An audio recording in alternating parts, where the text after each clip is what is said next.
नमस्कार, छत्तीसगढ़ की इस खास बुलेटिन में आपका स्वागत है। मैं हूं प्रवीण सिंह।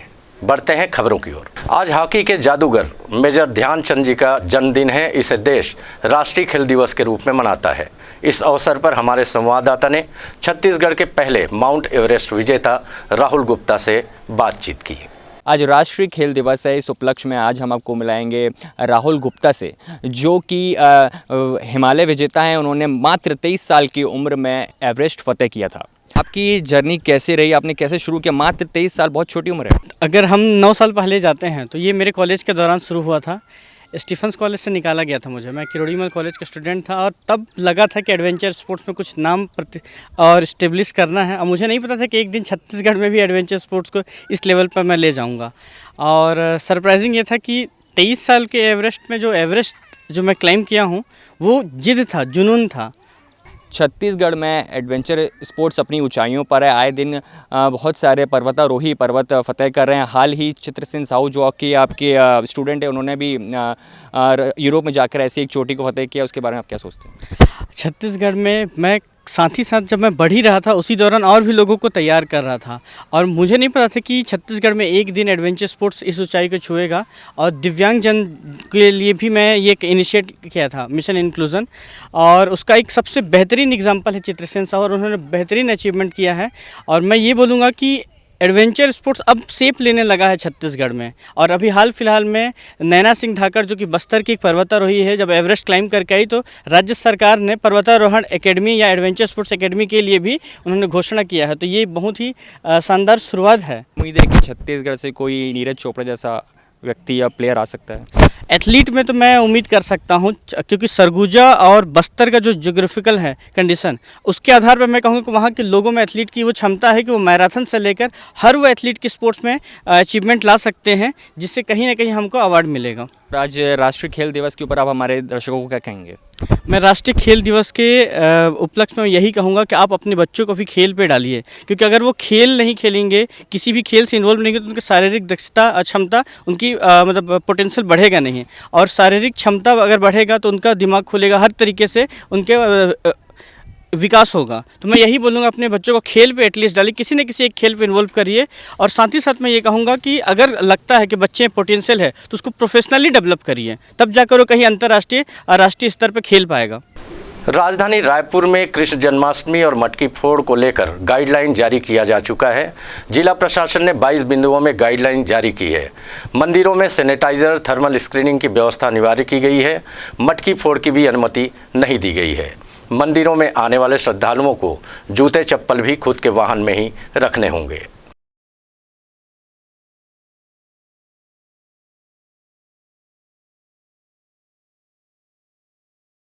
कोरोना की तीसरी लहर को देखते हुए स्वास्थ्य विभाग ने समीक्षा बैठक की है, जिसमें स्वास्थ्य मंत्री टी.एस. सिंहदेव ने विभाग के कामकाज की समीक्षा की और अधिकारियों को जरूरी दिशा निर्देश भी दिए हैं। इसमें मुख्य रूप से समीक्षा थी कि स्वास्थ्य विभाग की जो जिम्मेदारियां हैं, कोविड की तीसरी संभावित लहर के संदर्भ में भी क्या तैयारियां हैं। तो जानकारी प्राप्त हुई कि करीब करीब सभी पैमाने पे विभाग ने आगे आकर तैयारी कर ली है। सामान खरीदने के लिए भी केंद्र सरकार के साथ जो राशियां हमको मिलनी थी, तो 514 करोड़ रुपए की राशि जो 60-40 के अनुपात में उपलब्ध होगी, तो राज्य सरकार के बजट से भी अनुपूरक से भी हमको राशि मिल गई है।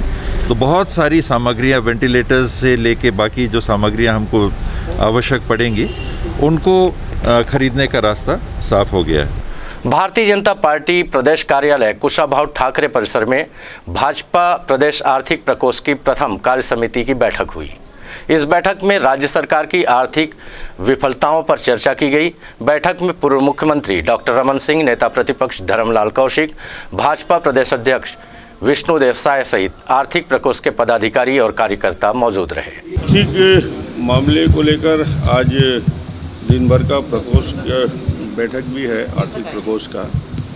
और राज्य सरकार के 2.5 साल बीत गए, 2.25 साल हो रहे हैं।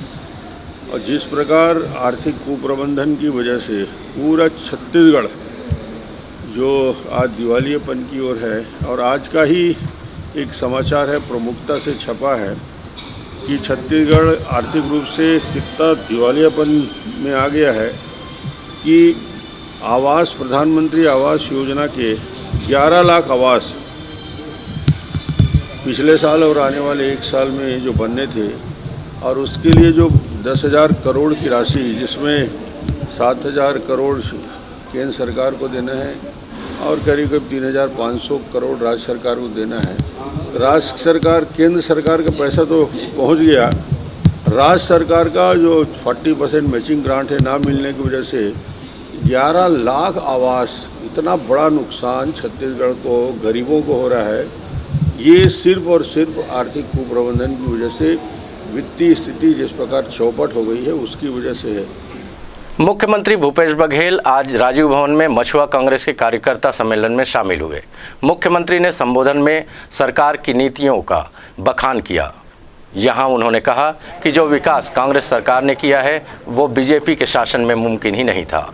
एक कांग्रेस ही ऐसी पार्टी है जो छत्तीसगढ़िया और किसान को मुख्यमंत्री बना सकती है।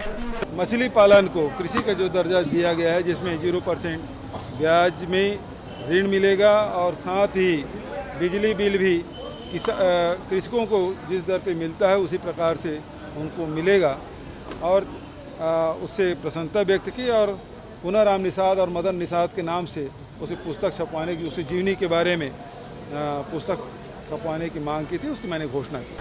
आज भाजपा आर्थिक प्रकोष्ठ कार्य समिति की बैठक में डॉक्टर रमन सिंह ने राज्य की कांग्रेस सरकार पर आर्थिक अनियमितता पर सवाल खड़ा किया था, जिस पर मुख्यमंत्री भूपेश बघेल ने जवाब में कहा है कि कौन सी सरकार बिना कर्ज के चलती है। खुद केंद्र में मोदी सरकार सब कुछ बेच रही है। हम लोग तो ऐसा कौन सी सरकार है जो कर्ज ना ले रही हो, पहली बात। दूसरी बात ये है कि केंद्र की सरकार जो रेलवे स्टेशन है, ट्रेन है, पटरी है, एयरपोर्ट है, सबको तो बेच रहे हैं, सड़क को बेच रहे हैं, सबको बेचने में लगे हैं। वो किस मुँह से आरोप लगाते हैं? इनके ये जो सलाह है उनको निर्मला सीतारमण जी को और प्रधानमंत्री जी को इनको देना चाहिए कि ये सब जो राष्ट्रीय संपत्ति है उसको ना बेचें। टी.एस. सिंहदेव के बयानों पर मंत्री अमरजीत भगत ने एक बड़ा बयान दिया है। उन्होंने कहा है कि किसी भी टीम में कैप्टन को बदलने की ज़रूरत तब हो सकती है जब टीम अच्छा प्रदर्शन नहीं कर रही हो। मुख्यमंत्री भूपेश बघेल के नेतृत्व में छत्तीसगढ़ में विकास कार्य नया आयाम स्थापित कर रहा है। ऐसे में नेतृत्व परिवर्तन की ज़रूरत ही नहीं है। ऐसी बानी बोलिए मन का आपा होए, औरों को शीतल करे आपो शीतल होए। जब पार्टी हाई कमान ने, माननीय पुनिया जी ने अपना फैसला सुनाया, हम लोगों को जो बात कही, अब उसके बाद हम लोगों को कुछ कहने के लिए बचता नहीं है। तो सर और कैसे देखें, वो तो बार बार कह रहे हैं सिंहदेव जी की, तो प्रभारी जानेंगे। और आपने यह भी ट्वीट किया कि कैप्टन अभी ठीक काम कर रहे हैं, तो उसमें कुछ शक है क्या? जरूरत नहीं है, उसमें कुछ शक है क्या? सर ये शीतलता कब आएगी, कब ठंडा होगा? शीतलता आ गई। राजधानी के राजेंद्र नगर थाना इलाके में 14 साल की नाबालिग के साथ रेप का मामला प्रकाश में आया है। पुलिस ने मामले में रेप और पास्को की धारा के तहत केस दर्ज कर 22 वर्षीय आरोपी को गिरफ्तार कर लिया है। पुलिस के मुताबिक आरोपी का प्रार्थिया के किराएदार के यहां आना जाना था। इसी दौरान दोनों की जान पहचान हुई थी। फिर एक दिन आरोपी ने प्रार्थिया के घर आकर उसके साथ ज़बरदस्ती रेप की घटना को अंजाम दिया। थाना गोबरा नवापारा अंतर्गत चंपारण चौकी के अंतर्गत 27 जुलाई को एक मामला हुआ था, जिसमें 6 से 7 साल की लड़की के साथ दुष्कृत्य हुआ था, जिसमें पास्को और 376 की धारा लगी हुई थी। और इसमें आरोपी को गिरफ्तार किया गया था तत्काल, और 5 दिन के अंदर चालान किया गया था। और 1 महीने के अंदर माननीय न्यायालय ने, जो विशेष न्यायालय ने इसमें सज़ा सुनाई है, इसमें आजीवन कारावास की सज़ा सुनाई गई है और 2300 रुपये इसमें जुर्माना रखा है। तो इस प्रकार से त्वरित कार्रवाई करके पुलिस ने इसको न्यायालय में पेश किया था। निश्चित रूप से अपराधियों के मन में इससे एक मैसेज जाएगा कि कोई भी दुर्दांत कृत्य करता है तो इसमें सख्त कार्रवाई होती है। शहर के शैलेंद्र नगर निवासी कारोबारी रूपचंद जैन को व्हाट्सएप के जरिए वॉइस मैसेज भेज 10 लाख की फिरौती, जान से मारने और किडनैप करने की धमकी मामले में साइबर सेल और कोतवाली पुलिस की टीम ने पंजाब से एक आरोपी मानवीर सिंह को गिरफ्तार किया है। आरोपी पीड़ित कारोबारी के एक कर्मचारी का परिचित है। उसके कर्मचारी का मोबाइल लूटकर उससे कारोबारी का नंबर निकाला था और फिर इंटरनेट ऐप से फर्जी व्हाट्सएप नंबर बना लिया था। कोतवाली थाना में एक कृषि उपकरण के कारोबारी के शिकायत पर एक 384 का एफआईआर किया गया था। उसमें हमारी टीम को कुछ सुराग मिले थे, जिसके आधार पर पंजाब भेजा गया था। तो पंजाब में उसमें से एक आरोपी को और जो यूज़ हुआ था मोबाइल, उसको बरामद करने में सफलता मिली है। पूछताछ में इन्होंने बताया है कि ये उसके यहाँ ठेके में काम करते थे। उसमें कुछ ठेकेदार और इनके बीच में कुछ विवाद हुआ था पैसे को लेन देन कर, जिसमें इनको पैसे कम मिले थे। तो उसी खुन्नस-वश इन्होंने इसको धमकी दिया था, ऐसा इन्होंने बताया है। 2 आरोपी इसमें शामिल थे, एक को गिरफ्तार कर लिया गया है, एक अभी फरार है, उसको भी गिरफ्तार किया जाएगा। अब लेते हैं एक छोटा सा ब्रेक।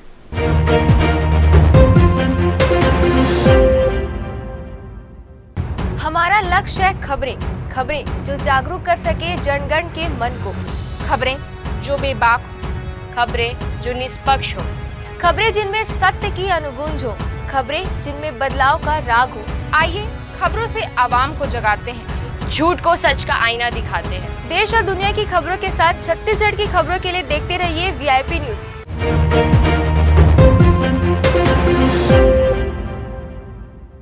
ब्रेक के बाद आपका फिर स्वागत है। आइए सुनते हैं सुभाष की बात। धान का कटोरा कहे जाने वाले छत्तीसगढ़ की प्याली में जो तूफान आया था वो थम गया है। भूपेश बघेल अपने मंत्रिमंडल के साथी और विधायकों के साथ रायपुर लौट आए हैं। कहा जाता है जो जीता वो सिकंदर। भूपेश बघेल ने लौटकर एयरपोर्ट पे जिस तरह उनका स्वागत हुआ, उसे देखकर उन्होंने कहा कि कार्यकर्ताओं का उत्साह देखकर मुझे बहुत प्रसन्नता है और मैं अभिभूत हूँ कि लोगों का प्यार मेरे प्रति बढ़ा है। निश्चित रूप से 3 दिन पहले जो कुछ घटनाक्रम हुआ और जिस तरह से छत्तीसगढ़ के विधायक, मंत्री, महापौर और बाकी निगम मंडल के लोग दिल्ली पहुँचे और दिल्ली में एक विधायक ने तो छत्तीसगढ़ के प्रभारी जो हैं उनके पैर तक पकड़ लिए और उन्होंने कहा कि भूपेश बघेल को रहने दो। हर आदमी ने कहा और उसके बाद लौटते में सबके चेहरे पे प्रसन्नता थी और कह रहे थे कि ऑल इज वेल। निश्चित रूप से लोग अपने नेता को मुख्यमंत्री के पद पर लगातार देखना चाहते हैं। उन्हें भूपेश है तो भरोसा है, ये बात इसलिए भी गले उतरती है कि उनको लगता है कि जो कुछ राजनीतिक हालात हैं उसमें आने वाले समय में यदि कोई आदमी कद्दावर तरीके से भाजपा के समक्ष खड़ा होगा तो उसका नाम भूपेश बघेल है। भूपेश बघेल ने राहुल गांधी जो उनके नेता हैं उनको छत्तीसगढ़ आमंत्रित किया है और राहुल गांधी छत्तीसगढ़ आने वाले हैं। भूपेश बघेल ने कहा है कि हम राहुल गांधी को छत्तीसगढ़ में खास करके महिलाओं, आदिवासी, किसानों और युवाओं के लिए जो काम हुआ है उससे अवगत कराएंगे और छत्तीसगढ़ में वो घूमेंगे। तो अब बात करते हैं कि भूपेश बघेल ऐसा क्या काम किया उन्होंने जो वो दिखाना चाहते हैं। तो सवाल है, सबसे पहले बात करते हैं कि भूपेश बघेल खुद किसान हैं और वो यहाँ से जब जा रहे थे दिल्ली तो वो अपने बेटे के साथ खेत में खड़े थे, उनका फ़ोटो वायरल हुआ था। वो अपनी कृषि की चिंता करते हैं, किसान की चिंता करते हैं। उन्होंने सबसे पहले जब वो मुख्यमंत्री पद की शपथ ली तो उन्होंने किसानों की कर्ज माफ़ी की। उन्होंने समर्थन मूल्य पर जो धान थी उसको 2500 रुपये क्विंटल खरीदा और राजीव न्याय योजना के अंतर्गत 4 किस्तों में जो राशि थी उसका भुगतान किया और इस बार की भी राशि का भुगतान किया। तो ऋण माफ़ी की बात हो, चाहे धान खरीदी की बात हो, चाहे जो गोबर जिसका कोई उपयोग नहीं था उसको 2 रुपये किलो खरीदने की बात हो, ये इन्होंने किसान के हित में किया। किसानों को का बिजली का जो पैसा था वो माफ़ हो, किसानों को कृषि के लिए बिजली मुफ्त में मिले, ये सारी व्यवस्थाएं उन्होंने की और लगातार वो इस बात के लिए किसानों के लिए काम करते हैं।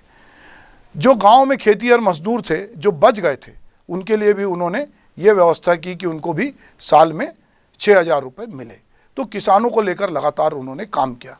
वो राहुल गांधी को ये दिखाना चाहते हैं कि देखिए मेरे राज्य में किसान कितना खुश है और मैं किसानों के बीच कितना लोकप्रिय हूँ और छत्तीसगढ़ चूँकि कृषि प्रधान क्षेत्र है और अधिकांश ग्रामीण इलाका है, निश्चित रूप से ग्रामीण क्षेत्र में भूपेश बघेल की पैठ बड़ी है, चाहे वो किसान हो चाहे खेतिहर मजदूर हो। अब बात करें महिलाओं की। महिलाओं के लोगों ने जो काम किया है उसको भी वो उन्हें बताना चाहते हैं। छत्तीसगढ़ में जो स्व सहायता समूह हैं वो उन्होंने अभी कोरोना काल में जिस तरह से आर्थिक स्वावलंबन को बचाए रखा या बनाए रखा, वो भी अपने आप में एक सराहनीय काम है। भूपेश बघेल जिस दुर्ग जिले से आते हैं या राजनांदगांव, वहाँ पे महिला स्व सहायता समूह बहुत ही अच्छे तरीके से काम कर रहे हैं। उन्होंने छोटी छोटी योजनाओं के माध्यम से महिलाओं के आर्थिक स्वावलंबन की जो नींव रखी है वो अपने आप में एक अनुकरणीय पहल है। ये एक उनका अपना एक काम करने का जो तरीका है, वो सोचते हैं, जानते हैं कि महिलाएं हमारे देश की आधी आबादी है, अगर वो हमारे साथ खुश हैं, इसलिए चाहे तीजा हो, चाहे हरेली हो, चाहे महिलाओं से जुड़े अन्य त्यौहार हो, उसमें वो बढ़ चढ़कर हिस्सा लेते हैं। वो गेड़ी पे चढ़ते हैं और बताते हैं कि देखो मैं ग्रामीण पृष्ठभूमि से आया हूँ। वो हरेली में शामिल होते हैं और बताते हैं कि मैं आपके बीच का बेटा हूँ। अब बात करते हैं युवाओं की। युवाओं के लिए नौकरी के जो अवसर निकल सकते थे, उन्होंने कोशिश की कि सरकारी नौकरी में अवसर निकले। इसके अलावा युवाओं को स्वरोजगार मिले और ग्रामीण क्षेत्र में वो काम कर सकें, इसके लिए भी उन्होंने लगातार नई योजनाएं लाई और लगातार इस पर वो बात कर रहे हैं। आदिवासी भूपेश बघेल ये जानते हैं कि ये जो छत्तीसगढ़ है ये वन आच्छादित है, यहाँ पे आदिवासी बाहुल्य है। अगर वो आदिवासियों को खुश नहीं रखेंगे तो निश्चित रूप से यहाँ राजनीति करना मुश्किल है। तो उन्होंने विश्व आदिवासी दिवस मनाने की परंपरा शुरू की, उस पर अवकाश दिया। आदिवासियों के लिए जो जो योजनाएं हो सकती हैं, प्राधिकरण के माध्यम से आदिवासी क्षेत्रों में विकास की नई अवधारणा को उन्होंने बल दिया है, क्योंकि वो इस चीज़ को समझते हैं। आदिवासी क्षेत्र में जो तेंदुपत्ता संग्रहण का काम होता है, वहाँ पर जिस तरह किसानों का समर्थन मूल्य पे धान खरीदा गया 2500 रुपये, तो तेंदुपत्ता की जो खरीद थी उसको 2500 से बढ़ाकर 4000 रुपये मानक बोरा किया गया। करीब 4,38,000 वन अधिकार पत्रों का वितरण किया गया, जो कि आदिवासी जिसकी मांग करते रहे हैं, जो वनों में रहते हैं। ग्रामीण क्षेत्र की अर्थव्यवस्था को बढ़ाने के लिए सुराजी गांव योजना के अंतर्गत नरवा, गरवा, गुरवा, बाड़ी योजना लाई गई, जो अभी इन दिनों बहुत लोकप्रिय है और गांव-गांव में इसके प्रभाव को हम देख सकते हैं। नए कृषि कानूनों का विरोध जो कांग्रेस कर रही है, उसी कानून का विरोध करते हुए भूपेश बघेल ने एक नया मॉडल दिया कि किसानों का हित किस में हो सकता है, और उन्होंने विधानसभा से किसानों के हित में विधेयक भी पारित कराया और कहा कि ये जो कृषि कानून है केंद्र का, उसको रद्द किया जाना चाहिए, वो पूंजीपतियों का पक्षधर कानून है। असंगठित क्षेत्र की महिलाएं हों चाहे खेतीहर महिलाएं, जो करीब 90% उस पर डिपेंड हैं, उनके लिए जिस तरह के काम भूपेश बघेल ने किए वो भी अपने आप में प्रशंसनीय है।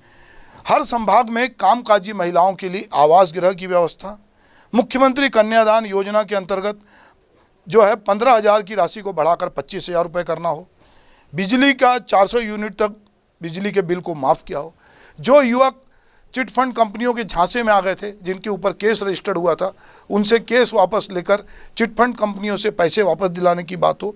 तो ये बहुत सारी ऐसी बातें हैं। तो वो अपने नेता को बताना चाहते हैं कि छत्तीसगढ़ का जो मॉडल है, वो मॉडल यदि पूरे देश में अपनाया जाता और कांग्रेस इस पर काम करती है, तो निश्चित रूप से जिस तरह की जीत उन्होंने छत्तीसगढ़ में दर्ज की है, उस तरह की जीत कांग्रेस अपने पुराने दिनों को वापस ला सकती है और उस तरह की जीत दर्ज कर सकती है। तो कहीं ना कहीं भूपेश बघेल इस आपाथापी में, ये जो कुर्सी की बहस चल रही थी, रस्साकसी चल रही थी, उसके बीच में कहीं ना कहीं बाजी जीत के आए और अपने नेता को अपनी उपलब्धियां बताना चाहते हैं। वो बताना चाहते हैं कि मैं यहाँ का ऐसा नेता हूँ। हो सकता है कभी बात हुई हो, कहीं पर नेपथ्य में बात रही हो, पर अब बाजीगर जो है वो भूपेश बघेल जीत चुके हैं और कहीं ना कहीं सारे लोग ये एक स्वर में ये बात कह रहे हैं कि भूपेश बघेल के नेतृत्व में ही अगला चुनाव लड़ा जाएगा, वही यहाँ का चेहरा होंगे और निश्चित रूप से राहुल गांधी आएंगे। कोई नहीं जानता कि हाईकमान क्या सोचता है, ये उनके मन में क्या है, पर अभी जो कुछ दृश्य हुआ है और पूरे देश ने देखा है, तो देखा है कि बहुमत से ज़्यादा विधायक भूपेश बघेल के साथ दिल्ली में खड़े दिखे, एयरपोर्ट पे दिखे। जिस तरह का जन सैलाब दोनों तीनों बार उमड़ा है, वो बताता है कि भूपेश बघेल की लोकप्रियता दिन पे दिन बढ़ती जा रही। राजधानी रायपुर में मध्य प्रदेश की निर्मित अंग्रेजी शराब बड़ी मात्रा में खप रही है। तस्कर आसानी से सड़क के रास्ते शराब लाकर उसकी सप्लाई कई जगहों पर कर रहे हैं। हालांकि इस बार रायपुर पुलिस ने शहर के 2 इलाके में अवैध शराब पर बड़ी कार्रवाई की है। मुखबिर से मिली पुख्ता सूचना के बाद नंदनवन मोड़ के पास क्रेटा वाहन से सप्लाई की जा रही 9 पेटी अंग्रेजी शराब के साथ 3 आरोपियों को अमरनाका पुलिस ने गिरफ्तार किया है। इसमें एक आरोपी पंडरी और 2 मध्य प्रदेश के सीधी के रहने वाले हैं। गिरफ्तार आरोपियों में भावेश पांडे, अनुरेंद्र तिवारी और अखिल तिवारी शामिल है। आरोपी भावेश, अनुरेंद्र और अखिल का रिश्ते में जीजा लगता है। बताया जा रहा है कि जब्त शराब मध्य प्रदेश के बालाघाट की है। तीनों आरोपी शराब वहाँ से लाकर शहर में खपाने की तैयारी में थे। अमरनाका थाने में 9 पेटी अंग्रेजी अवैध शराब पकड़ी गई है। मध्य प्रदेश की शराब होना बताया जा रहा है। इसमें 3 आरोपी हैं। 2 आरोपी मध्य प्रदेश के रहने वाले हैं, एक रायपुर का रहने वाला है। और मध्य प्रदेश और रायपुर के जो आरोपी हैं आपस में जीजा साला का उनका रिश्ता है। मध्य प्रदेश से अवैध शराब ला करके इधर खपाने का ये लोग काम करते थे और इसमें तीनों को गिरफ्तार कर लिया गया है और आबकारी की कार्रवाई की जा रही है, विवेचना की जा रही है। यहाँ अलग अलग ठिकानों में खवाया करते थे। अभी उनसे विस्तृत पूछताछ की जा रही है। पूछताछ के बाद वैधानिक कार्रवाई की जाएगी। हाँ, इसी लिंक के आधार पर विधानसभा में भी शराब पकड़ी गई है और दोनों का आपस में कनेक्शन सामने आ रहा है। वहीं इसके अलावा विधानसभा थाना पुलिस ने भी रिंग रोड 3 के पास 96 पेटी गोवा शराब पकड़ी है। इसमें 6 आरोपियों को गिरफ्तार किया गया है। बताया जा रहा है कि आरोपी 3 अलग अलग गाड़ियों में शराब रखकर दुर्ग से तिल्दा ले जा रहे थे। जब्त की गई शराब मध्य प्रदेश के धार जिले की है। गिरफ्तार आरोपियों में फहीम अंसारी निवासी दुर्ग, फखरुद्दीन खान दुर्ग, वीरेंद्र साहू दुर्ग, आकाश सिंह दुर्ग, अविनाश वाधा तिल्दा और राहुल वाधवा तिल्दा शामिल है। टीम और थाने की टीम वहाँ पर संयुक्त रूप से पहुंची और उनको घेराबंदी करके पकड़ा गया। इसमें 3 वाहन जब्त किए गए हैं, जिसमें एक बोलेनो है, एक बोलेरो पिकअप है, एक अर्टिका है। इसमें 6 लोग सवार थे, जिसमें से 4 लोग दुर्ग के रहने वाले हैं और 2 लोग जेवरा के रहने वाले हैं, नेवरा, तिल्दा नेवरा के रहने वाले हैं। तिल्दा नेवरा के जो लोग हैं, जिसमें एक है अविनाश वाधवा, एक राहुल वाधवा, इन लोगों ने मंगाया था शराब को और भिलाई से इसको लेकर ये लोग आ रहे थे। 96 पेटी शराब जब्त की गई है और कार्रवाई की गई है। बरामद की गई सभी मध्य प्रदेश में बनी अंग्रेजी शराब है। आरोपियों से पूछताछ में पुलिस को दोनों जगह हुई कार्रवाई के आरोपियों का आपस में लिंक मिला है। विधानसभा थाना इलाके में गिरफ्तार हुए आरोपी अमरनाका में हुई कार्रवाई के आरोपियों से शराब मंगवाते थे। अब पुलिस इनसे मिले क्लू के जरिए अन्य तस्करों तक पहुँचने की कोशिश में है। रायपुर से वीआईपी न्यूज के लिए कैमरामैन मनीष मिश्रा के साथ हेमंत शर्मा की रिपोर्ट। राजधानी रायपुर के माना एयरपोर्ट चौक पर एक दर्दनाक सड़क हादसा हुआ है। स्विफ्ट डिजायर कार रास्ते में आए सांड को टक्कर मारने के बाद डिवाइडर में लगे हाई मास्ट बिजली के खंभे से टकराकर पलट गई। इस हादसे में कार में सवार 2 युवकों की मौके पर ही मौत हो गई। वहीं एक युवक को गंभीर स्थिति में अस्पताल में भर्ती कराया गया है। रात्रि करीबन 12:30 बजे के आसपास एक एयरपोर्ट के पास में सड़क दुर्घटना हुई है। एक स्विफ्ट कार में 3 लड़के जो हैं, नागेश्वर साहू, दूसरा जो हर्ष जायसवाल, गौरव सिंह, ये तीनों जो है अपने स्विफ्ट कार में बैठ करके एयरपोर्ट की तरफ आए हुए थे। वाहन काफ़ी तेज़ रफ्तार में थी। रोड में बैल बैठा हुआ था जिसे वो लोग देख नहीं पाए और गाड़ी जो है उनको एक्सीडेंट करते हुए गाड़ी काफ़ी ऊंचाई पर उछलते हुए 100 मीटर के आसपास दूर में जा करके डिवाइडर से टकराई। गाड़ी क्षतिग्रस्त हो गई है, जिसमें मौके पर जो है गौरव सिंह और हर्ष जायसवाल जो है मौके पर उनकी डेथ हो गई है और साहू परवेज उसको 108 के माध्यम से हॉस्पिटल भेजा गया है। राजधानी के एयरपोर्ट चौक पर एक दर्दनाक सड़क हादसा हुआ है। इस हादसे में कार सवार 2 युवक की मौके पर मौत हो गई है। वहीं एक युवक को गंभीर हालत में अस्पताल में भर्ती कराया गया है।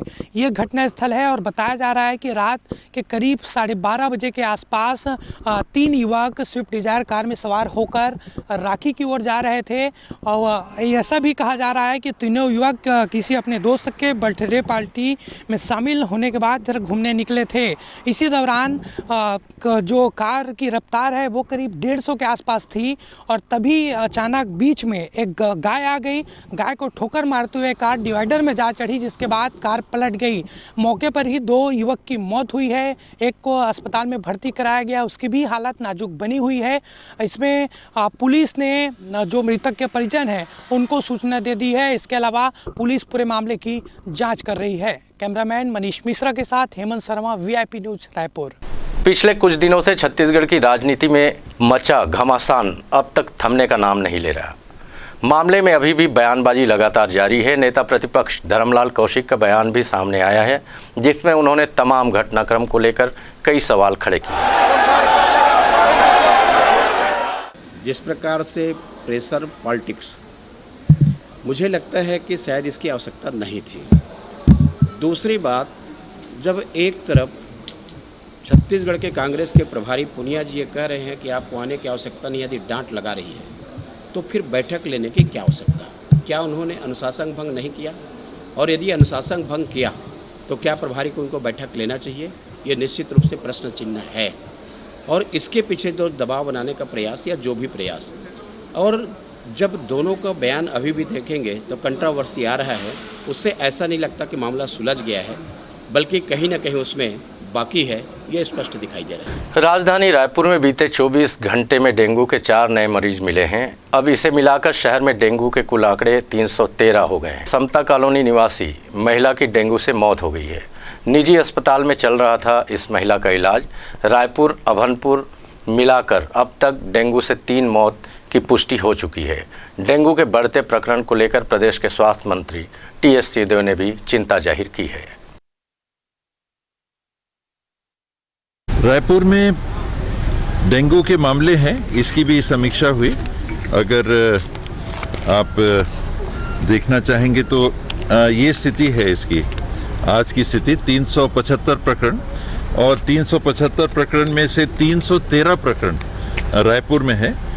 ये रायपुर के लिए ज़रूर चिंता की बात है, और विभाग प्रमुख ने कलेक्टर साहब के साथ, नगर निगम के अधिकारियों के साथ बैठक करके एक बड़े अभियान की आवश्यकता है, क्योंकि जब तक नागरिक भी इसमें सहयोग नहीं करेंगे थोड़ी दिक्कत होती है। पानी, ठहरा हुआ पानी कूलर में या फ्रिज के नीचे का ट्रे है उसमें पानी पड़ा रहता है, और वहाँ जाके लार्वा अगर पड़ा हुआ है तो वही डेंगू के मच्छर पैदा कर देता है।